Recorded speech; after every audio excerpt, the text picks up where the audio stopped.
आजच्या सकाळच्या या मननचिंतनात एस चर्च नंदुरबार आपलं सहर्ष स्वागत करीत आहे. विजयसंगीत आपण काढूया, गीत नंबर 117. आणि उपासना संगीत जर आपल्याकडे असेल तर उपासना संगीत 127, प्रभू येशूची मोठी प्रीती जनी वर्णिता मी ऐकिली.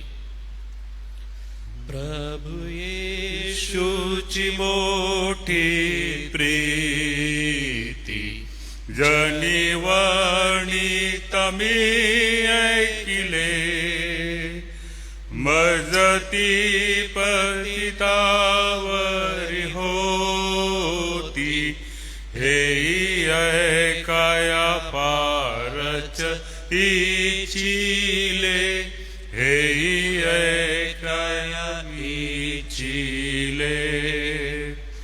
त्या ख्रिस्ते तुला मला प्रीती दाविली, स्वर्गातून येऊनी प्राणही अर्पुनी प्रीती सर्वात दाविली.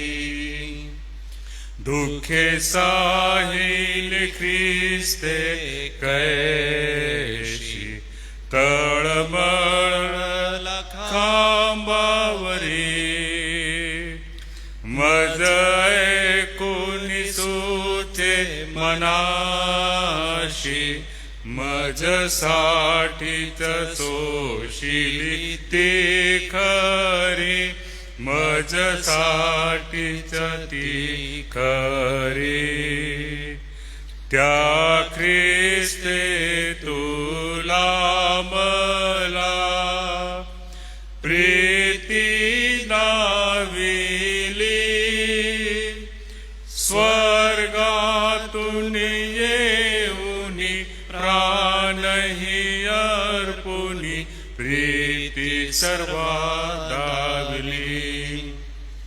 शरणागत भावे ख्रिस्ता, रमते सुख सागरिते, देई ख्रिस्त अशा स्वता, मजला प्रभु देईल काय ते, मज देईल काय ते.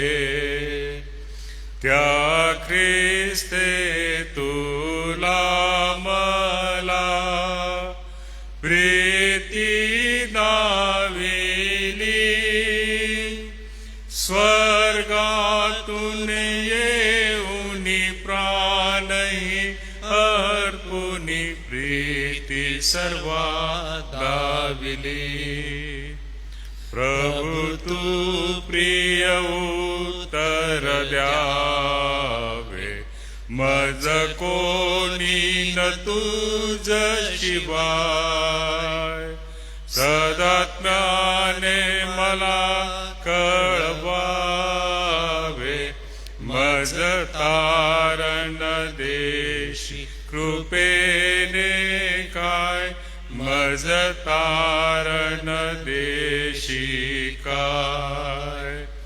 तारिले तुलाही मी, तारिले तुला, शरणागत त्यास मी तारण देई, देई पतित तुझला. प्रियजन हो, या दिवसामध्ये आपण ख्रिस्ताने केलेले चमत्कार यावरती मनन करीत आहोत. आणि आजचं जे मनन आहे ते सन्मान्य LP वळवी पाळक साहेबांकडून आहे. आजच्या मननाकडे जाण्यापूर्वी आपण आरंभीची प्रार्थना करणार आहोत. रेव्हरंड विश्वास पाडवी साहेब, आपणाला मी विनंती करणार आहे की आपण पुढे येऊन प्रार्थना करायची आहे. सोबतच प्रियांनो, आजच्या सकाळी एक प्रिय बहीण आमच्यामध्ये उपस्थित आहे गुजरात या ठिकाणाहून. आदिवासी विभागाच्या सर्वेक्षणासाठी ही बहीण आमच्यामध्ये है. आज की सुबह गुजरात से हमारी बहन हमारे साथ है, तो हम ऐसे चर्च नंदुरबार मंडली की ओर से आपका स्वागत करते हैं. और जो सेवकाई के लिए और जो भी आप यहाँ पे आदिवासी ट्राइबल एरिया में आप पढ़ाई करना चाहते हैं, प्रभु परमेश्वर आपको सहायता करे, आपके लिए भी हम दुआ करेंगे. तर पाळक साहेबांना मी विनंती करेन, कृपया आपण प्रार्थनेत त्यांची सुद्धा आठवण करावी. आमच्या स्वर्गीय जिवंत आणि थोर देव बापा, आम्ही पुन्हा एकदा तुझ्या चरणाजवळ येतो, आभार मानतो, तुझी स्तुती करतो आणि तुझ्या नावाला धन्यवाद देतो. पुन्हा एकदा आम्हा सर्वांच्या आयुष्यासाठी एक नवीन आणि सुंदर दिवस तू आम्हाला दिलास प्रभू. आणि या दिवसामध्ये प्रभू देवापा आम्ही चालावं, आम्ही या दिवसामध्ये जगावं, आमची दैनंदिनी आम्ही पार करावी आणि प्रभू देवापा तुझ्या प्रीतीमध्ये आणि तुझ्या सौख्यामध्ये आमचं जीवन जावं. आणि खरोखर प्रभू तू किती चांगला आहेस. आम्ही गीतात म्हटल्याप्रमाणे प्रभू देवापा खरोखर तू स्वर्गीय स्थान सोडून या जगात आला आणि आमच्यावर तू प्रीती केलीस.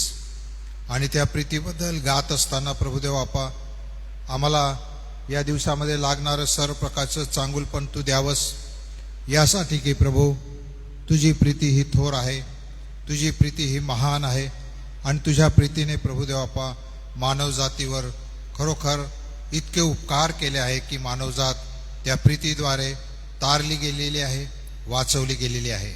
आणि म्हणून प्रभू आम्ही नित्य तुझं उपकार स्मरण करावं, तुझी स्तुती करावी, यासाठी आजचा दिवस देखील प्रभू आमचा जावा. म्हणून आज दिवसाच्या सुरुवातीला आम्ही तुझ्या चरणाजवळ येतो, मंडळी म्हणून तुझ्याजवळ प्रार्थना करतो. प्रभुदेव बापा आज आम्हा सर्वांचं तू सहाय्य हो, आम्हा सर्वांबरोबर तू राहा. या भक्ती आराधनेमध्ये प्रभू तुझ्या आत्म्याद्वारे तुझी उपस्थिती असू दे. आणि प्रभू तुझे दास जे काही तुझ्या वचनातून बोलतील आणि ते वचनं आम्हा सर्वांसाठी समजावी, आम्हा सर्वांसाठी एक नवीन मार्गदर्शन आणि दिशा घेऊन यावी.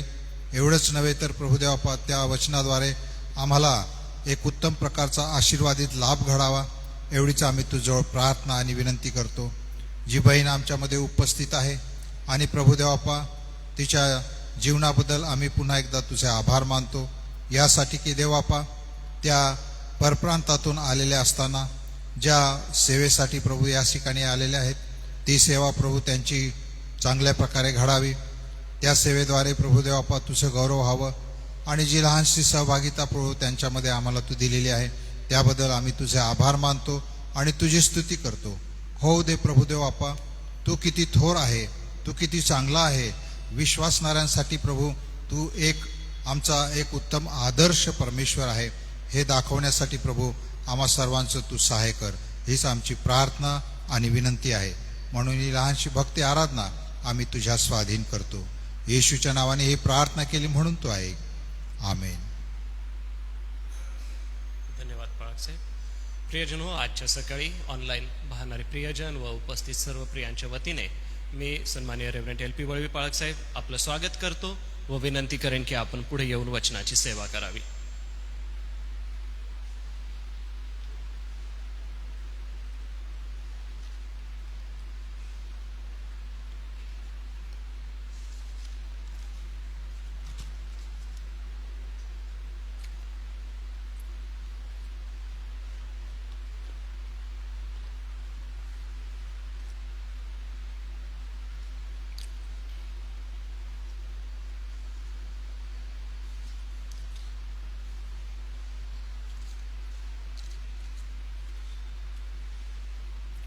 आजच्या मननासाठी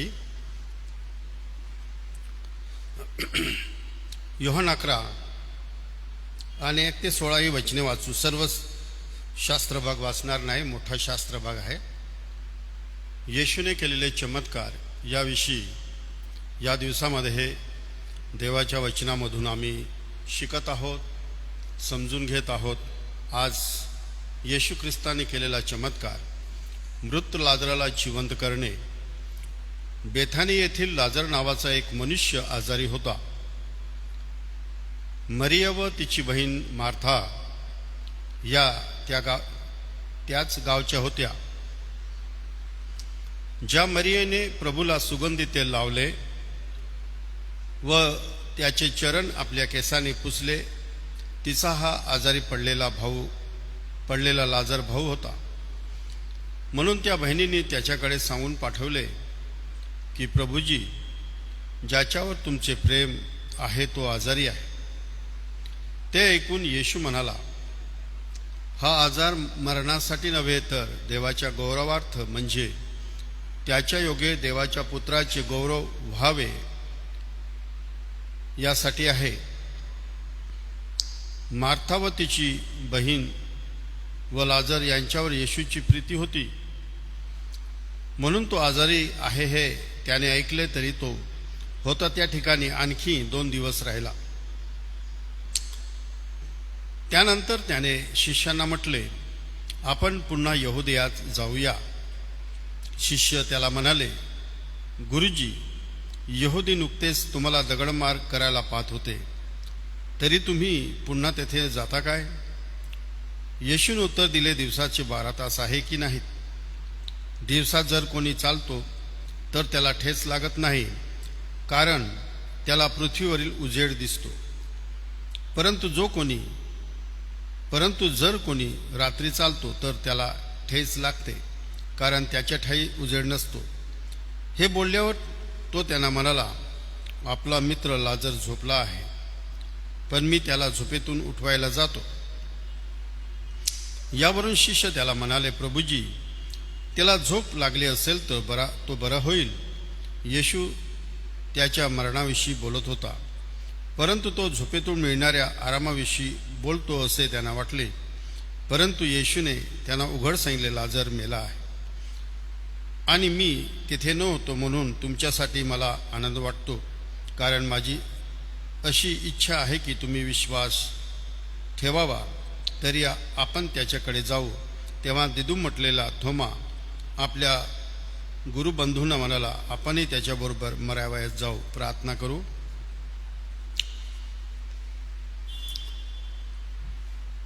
पवित्र प्रेमळ स्वर्गीय पित्या, धन्यवादित आमच्या बापा,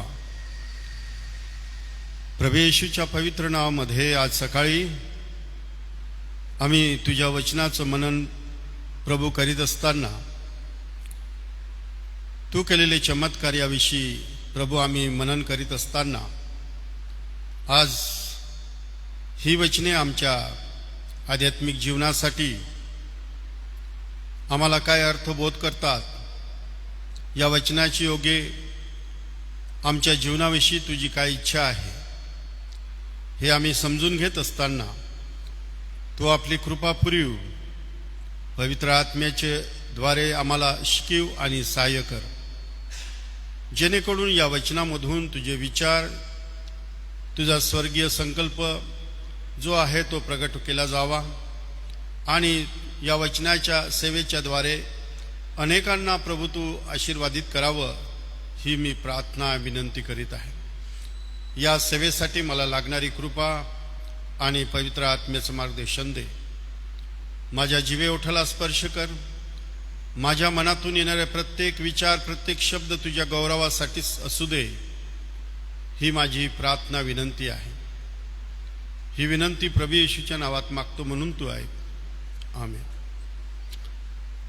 मृत लाजराला जिवंत करणे हा चमत्कार प्रभू येशू ख्रिस्ताने केलेला आहे.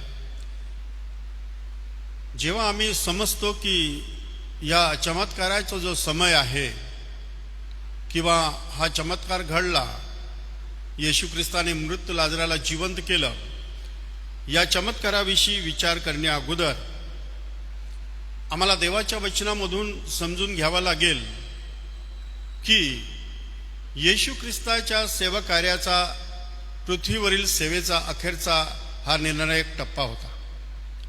ही फार महत्त्वाची गोष्ट आहे.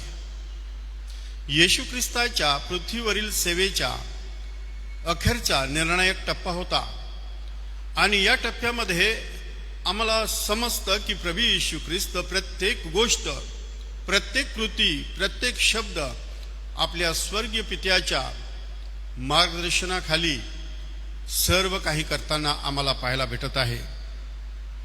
आम्हाला यापूर्वी देवाच्या वचनामधून समजतं की येशू ख्रिस्ताचा विरोध यहुदियामध्ये अधिक वाढला, आणि शिष्य लोक येशू ख्रिस्ताला म्हणतात, यहुदी लोक आपल्याला धोंडमार करावयास पाहत होते.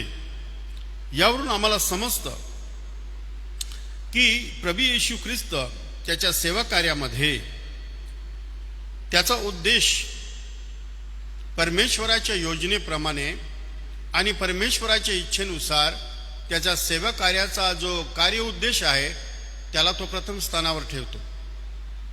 आम्हाला समजतं की लाजर आणि मार्था मरिया या परिवारावर प्रभू येशू ख्रिस्ताची अतिशय प्रीती होती आणि त्यांची गरज होती. जेव्हा येशू ख्रिस्ताकडे निरोप गेला तेव्हा त्यांची एक अतिशय फार मोठी गरज होती.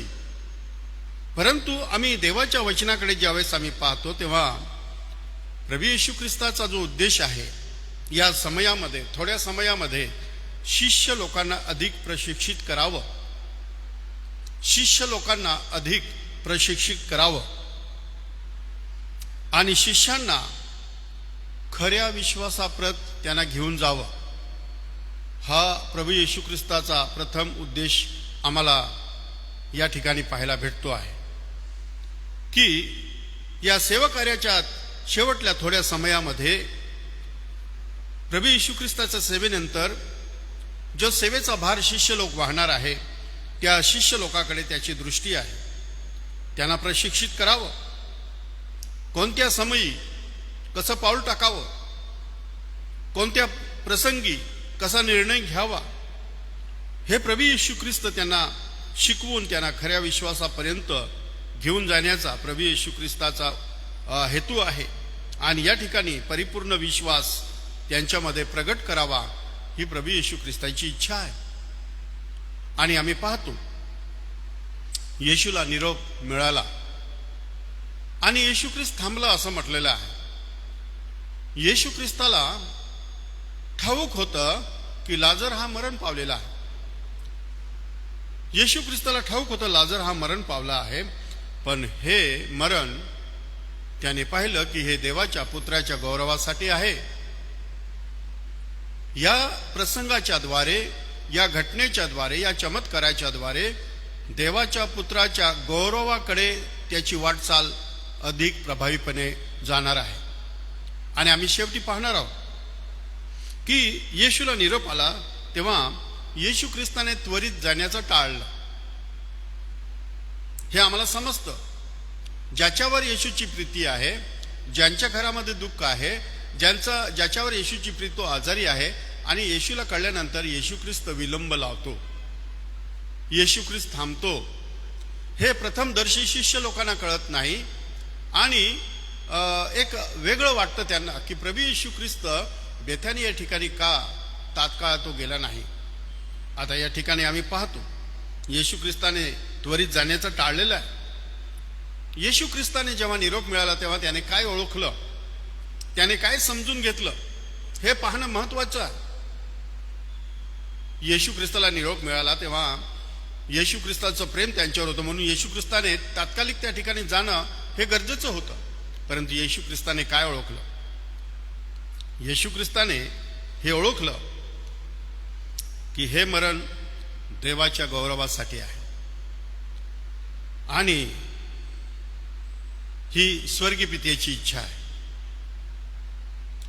आणि त्या परमेश्वरा पित्याची समयाप्रमाणे कार्य करण्याची जेव्हा एक वेळ येईल तेव्हा प्रभू येशू ख्रिस्त कार्य करण्यास सदैव तयार आहे. आणि ह्या गोष्टी आम्हाला जेव्हा देवाच्या या वचनामधून मनन चिंतन करतो तेव्हा आम्हाला समजलं की येशू ख्रिस्त त्वरित जाण्याचं टाळलं. त्याने ओळखलं अजून माझं गौरव करायचा समय आला नाही, अजून पित्याचं कार्य करण्याचा समय आला नाही. कारण हे मरण प्रभू येशू ख्रिस्ताचं गौरव होईल, देवाच्या पुत्राचं गौरव होईल हा उद्देश आहे.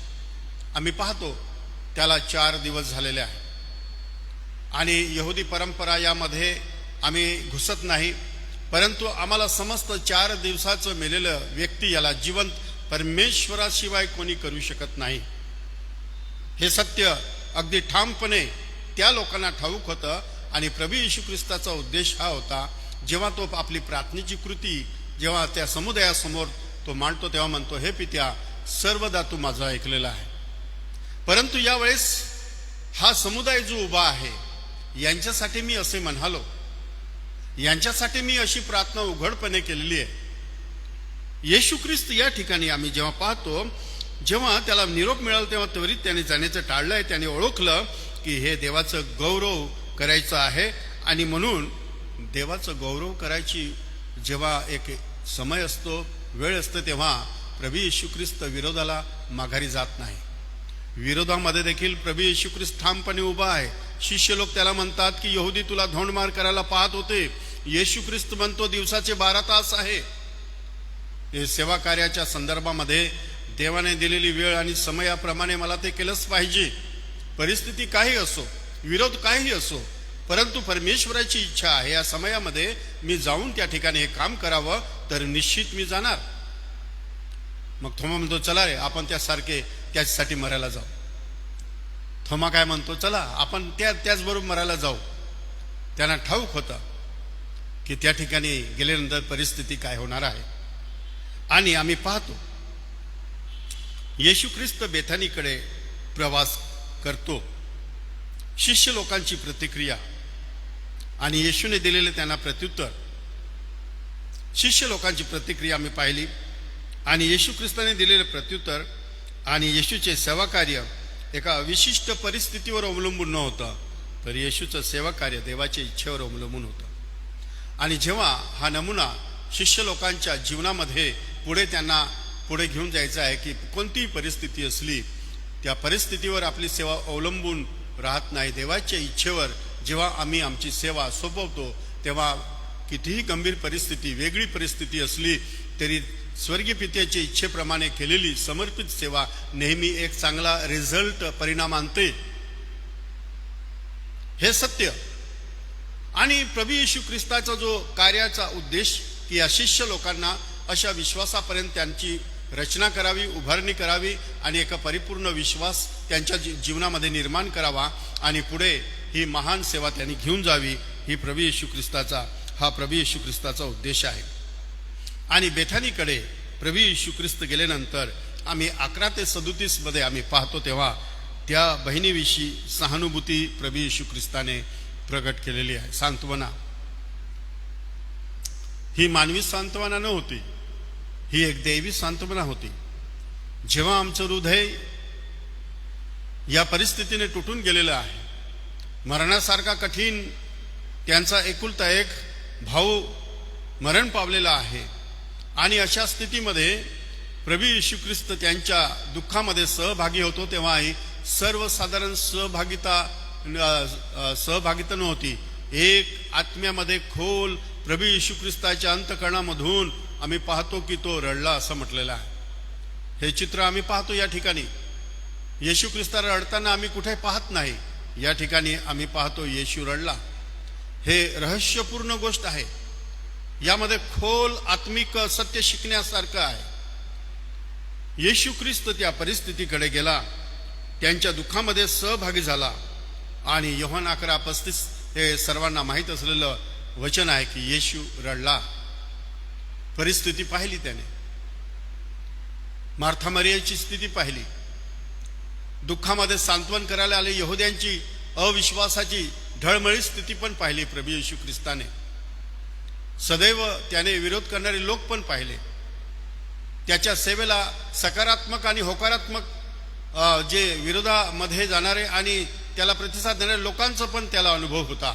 अशा स्थितीमध्ये प्रभू येशू ख्रिस्त त्या दुःखित असलेल्या परिवारासंगती उभा आहे. आज पण आमचा प्रभू आमच्या दुःखामध्ये, आज तो आमच्या बरोबर, त्याला सहानुभूती आहे, पारखलेला आहे. तो आमच्या बरोबर पवित्र आत्म्याच्या द्वारे आज देखील तो आमच्या प्रत्येक दुःखामध्ये तो सहभागी आहे.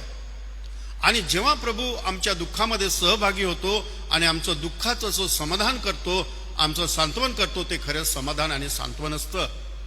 हे आम्हाला या चमत्काराच्या योगे या ठिकाणी आम्हाला पाहायला भेटत आहे. पुष्कळदा येशू ख्रिस्त विलंब लावतो, त्यावेळेस वेगवेगळ्या गोष्टी, विचारधारा पुढे येतील किंवा वेगवेगळ्या प्रतिक्रिया पुढे येतील, परंतु प्रभू येशू ख्रिस्त ज्यांच्यावर प्रेम करतो त्यांच्यावर त्याने महान गोष्ट त्यांच्या जीवनामध्ये केलेली आहे. देवाच्या समयानुसार त्याने अद्भुत गोष्ट केलेली आहे. आणि आम्ही या ठिकाणी देवाच्या वचनाकडे ज्यावेळेस आम्ही पाहतो तेव्हा आम्हाला समजतं येशू ख्रिस्त आत्म्यामध्ये विवळला असं म्हटलेलं आहे. हे एक खोल त्याच्या अंतकणामध्ये सर्व परिस्थिती पाहत असताना, त्या परिवाराकडे पाहत असताना, विरोध करणाऱ्या यहोद्याकडे पाहत असताना, अविश्वास प्रगट करणाऱ्या लोकांकडे पाहत असताना येशू ख्रिस्त कबरेकडे गेला आणि तो आत्म्यामध्ये विव्हळला असं म्हटलेलं आहे.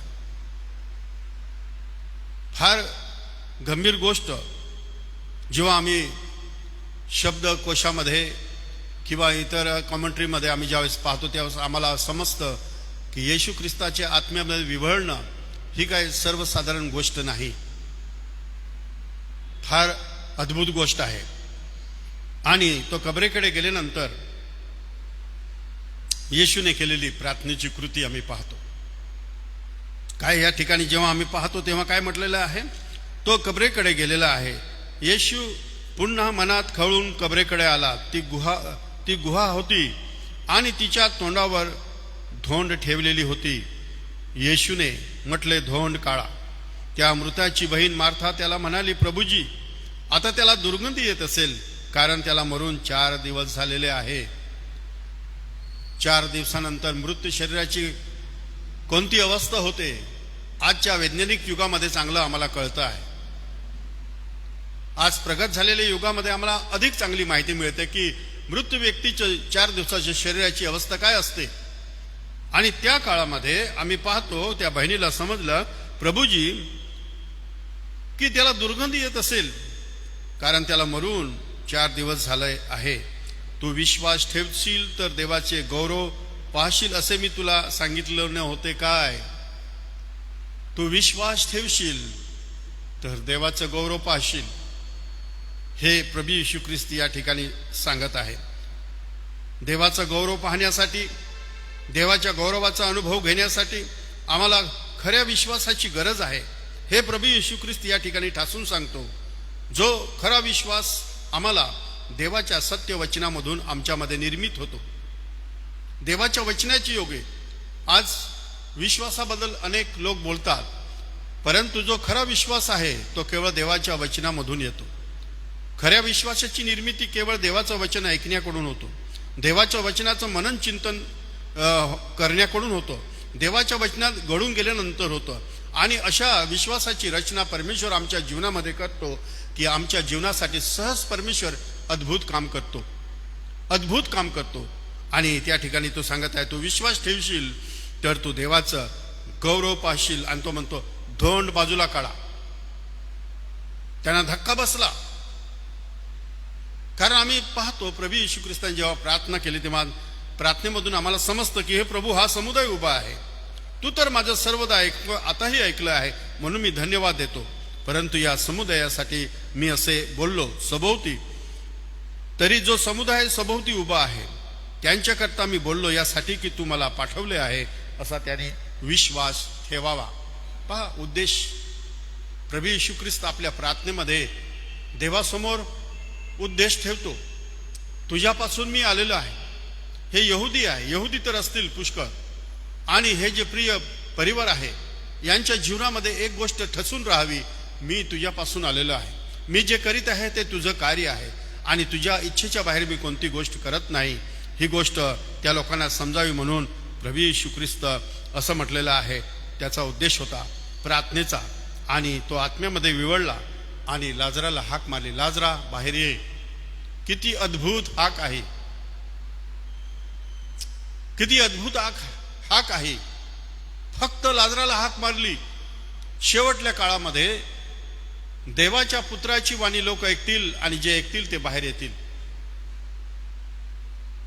किती अद्भुत सत्य आहे की त्याच्या शब्दामध्ये किती सामर्थ्य आहे. त्या शरीरामध्ये कसं परिवर्तन झालं असेल, मृत शरीरामध्ये कसा बदलाव झाला असेल, जे नश्वर शरीर, मातीला मिळणारं शरीर, त्यामध्ये कसा अद्भुत चमत्कारिक बदल झाला असेल. ही कृती फार अद्भुत कृती आहे. आणि ती प्रभू येशू ख्रिस्ताने लाजराला 4 दिवस मरून झाल्यानंतर जिवंत केलेलं आहे. उद्देश काय आहे? मी तुझ्यापासून आलेलो आहे, मी जिवंत देवाचा पुत्र आहे असा त्याने विश्वास ठेवावा. योहानाच्या पत्राचा सारांश तोच आहे की त्याने इतके चमत्कार केले की उद्देश हा होता की येशू जिवंत देवाचा पुत्र आहे, त्यावर तुम्ही विश्वास ठेवावा आणि तुम्हाला सार्वकालिक जीवन मिळावं. आणि या घटिकेला देखील प्रभू येशू ख्रिस्त अगदी गंभीर आहे. देवाच्या पुत्राची ओळख, देवाच्या पुत्रावर विश्वास आणि त्याच्या योग्य येणारं जीवन माणसाने अनुभव घ्यावा. आणि म्हणून तो म्हणतो, लाजरा बाहेर ये.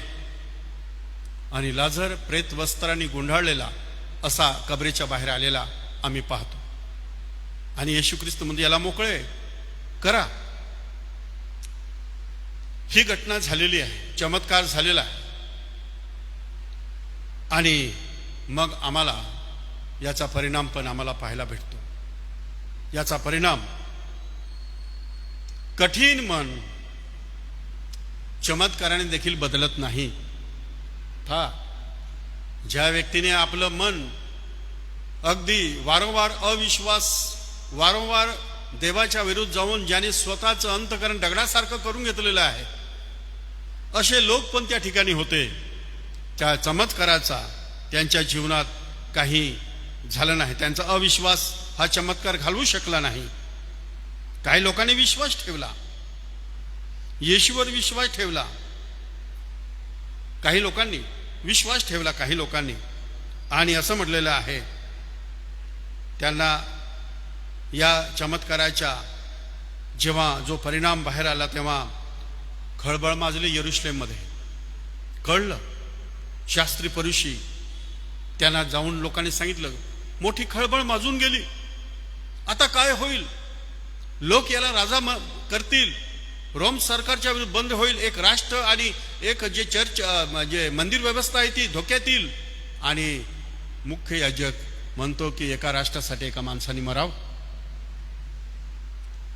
देवाचा उद्देश आपल्या मुखातून तो कबूल करतो. या ठिकाणी आम्ही पाहतो. आणि त्यांना रोम लोकांची किती भीती होती. मंदिर व्यवस्था ही यहुद्यांच्या हातून निघून जाईल, येशूला चा विरोध वाढला आणि या राष्ट्राचा विनाश होण्यापेक्षा एकाने मरावं. प्रियजन हो, पुष्कळ काही गोष्टी या चमत्कारामध्ये गहन गोष्टी दडलेल्या आहेत. आम्ही काही विचार आपल्या समोर मननासाठी ठेवलेले आहे.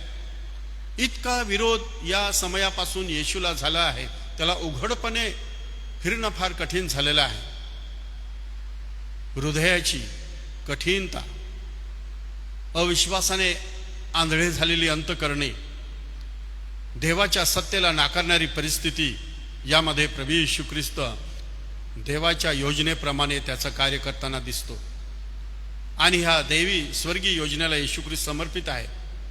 पुढे आम्ही पाहतो की येशू ख्रिस्ताला वाढता विरोध झाला आणि असं म्हटलेलं आहे की लाजराला पण मारून टाकायचं, लाजरसला पण मारून टाकायचा प्रयत्न त्यांनी केला. आणि आम्ही काही लिखाण मी वाचलं, त्यामध्ये असं मला समजलं, लाजर सायप्रसमध्ये निघून गेला असं म्हटलेलं आहे.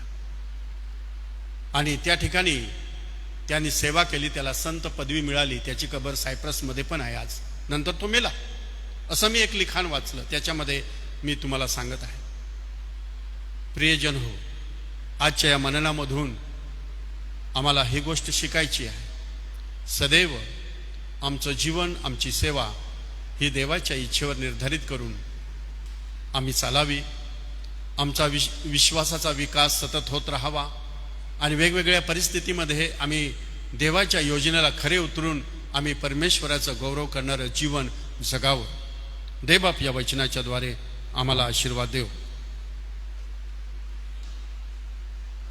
परमेश्वर पित्याला धन्यवाद असो. आणि मी रेव्हरंड एल.पी. वळवे पाळक साहेब आपलं देखील मनपूर्वक आभार मानतो. आजच्या सकाळी आपण पवित्र वचनाच्या मननाची सेवा केलीत.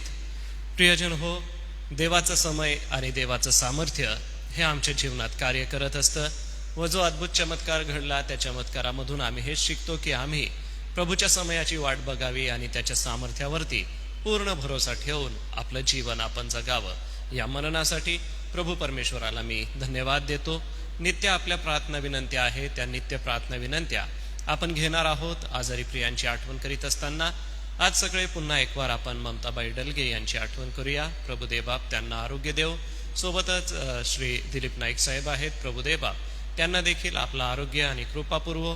नित्य आपल्या प्रार्थना संस्थेच्या सेवा कार्यासाठी आहे, त्यासाठी आपण प्रार्थना करूया. आणि जी प्रिय लेकरं ॲडमिशनसाठी वेगवेगळे राऊंड्स आहेत, मग ते मेडिकलचे आणि इंजिनिअरिंगचे आहे, मंडळीतली ही प्रिय लेकरं प्रयत्न करत आहे, त्यांचे सर्व मार्ग देवबापाने मोकळे करावे.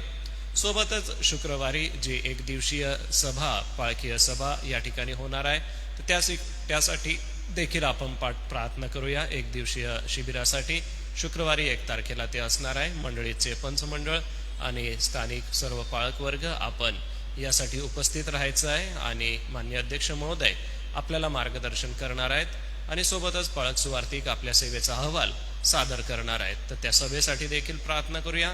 आज ज्यांचे जन्मदिवस आहेत त्यापैकी आज मोनिका पाटील, विनीता जाधव, राणी पिंपळेकर यंगड, किरण गार्डनर आणि अर्चना बळवी या प्रियांचे वाढदिवस आहे. मंडळीच्या वतीने आपणाला शुभेच्छा देतो व आपणासाठी आज सकाळी प्रार्थनेत आठवण करतो. सगळ्यांच्या वतीने रेव्हरंड सॅमसन जयकर पाळकसाहेब आपणाला विनंती असेल, आपण पुढे या, प्रार्थना करा. पाळकसाहेबांच्या प्रार्थनेनंतर प्रभूची प्रार्थना म्हणू आणि आशीर्वाद देण्यासाठी मी आजचे नियोजित वक्ते LP वळवी पाळकसाहेब आपण पुढे येऊन मग आशीर्वाद द्यायचा आहे. प्रार्थना करू. सर्वशक्तिमान आमच्या थोर दयाळू परमेश्वर देवबापा, आभार मानतो आम्ही, तुला धन्यवाद देतो आजच्या तुझ्या पवित्र वचनांबद्दल.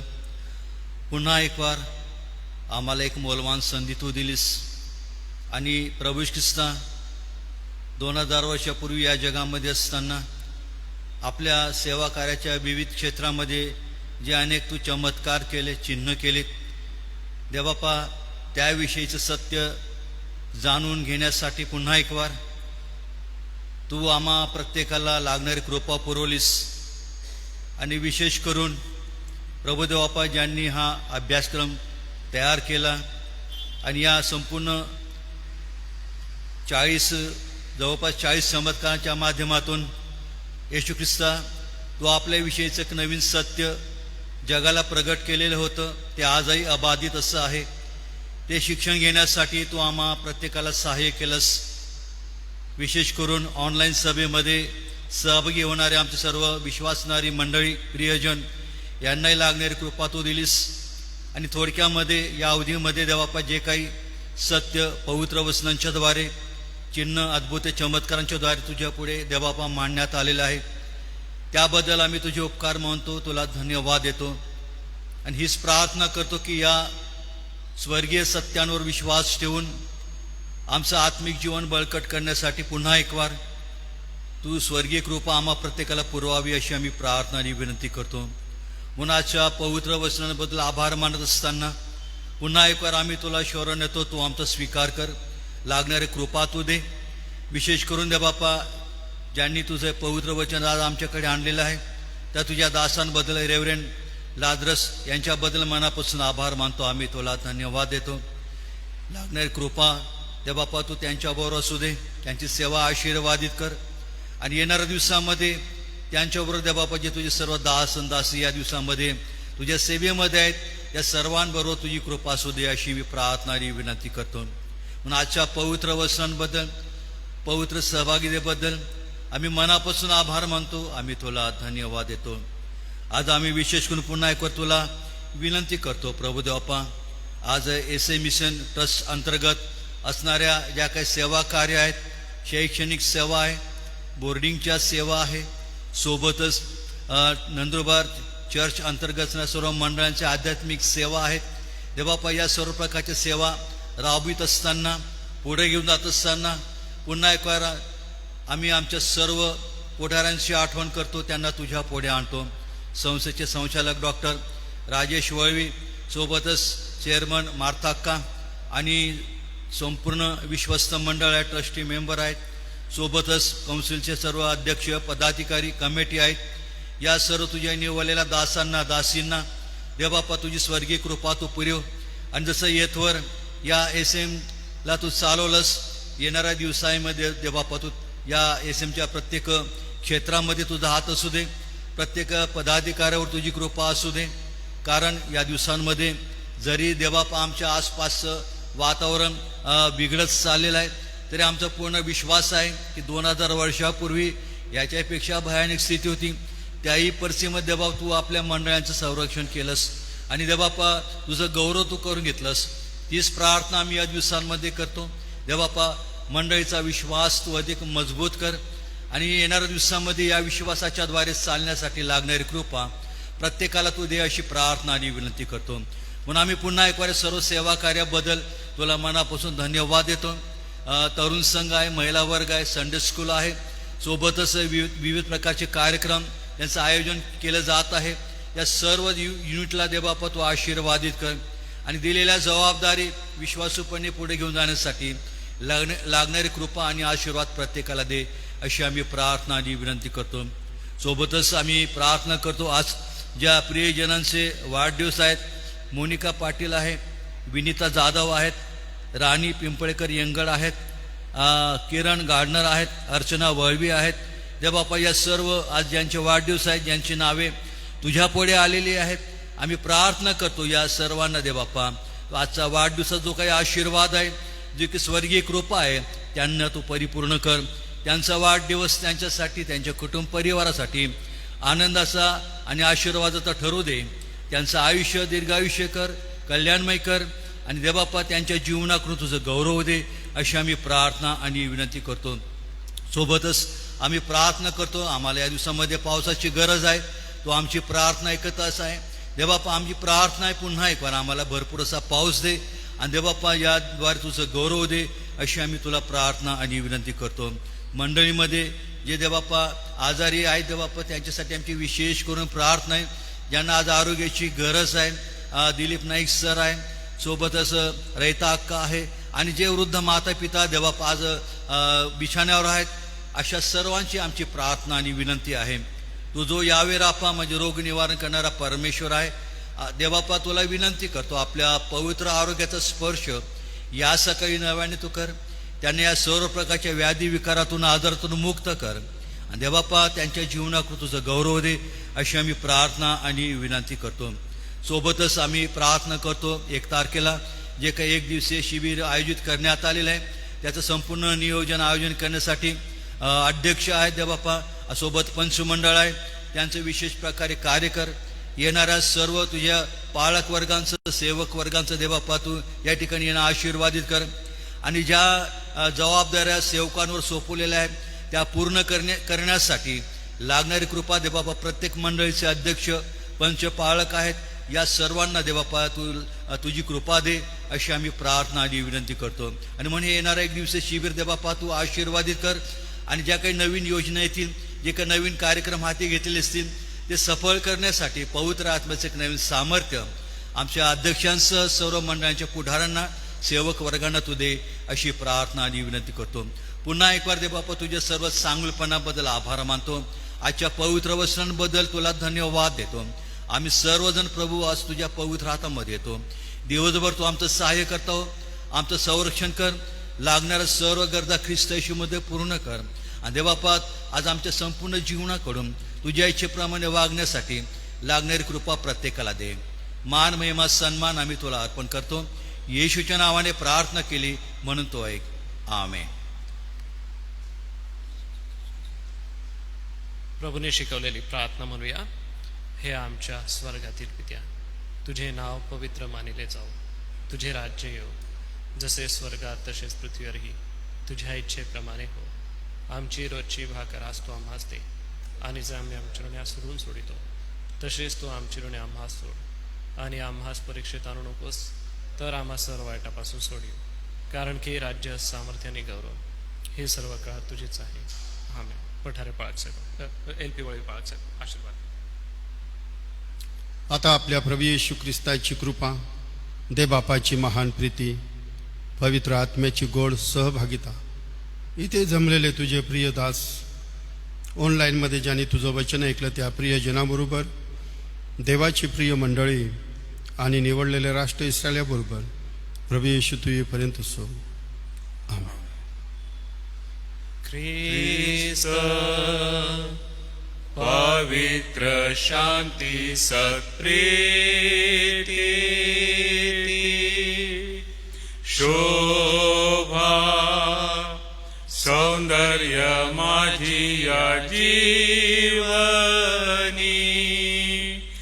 येशू पवित्र तू शुद्ध मज करी तुझे सौंदर्य दिसो या जीवनी आमेन.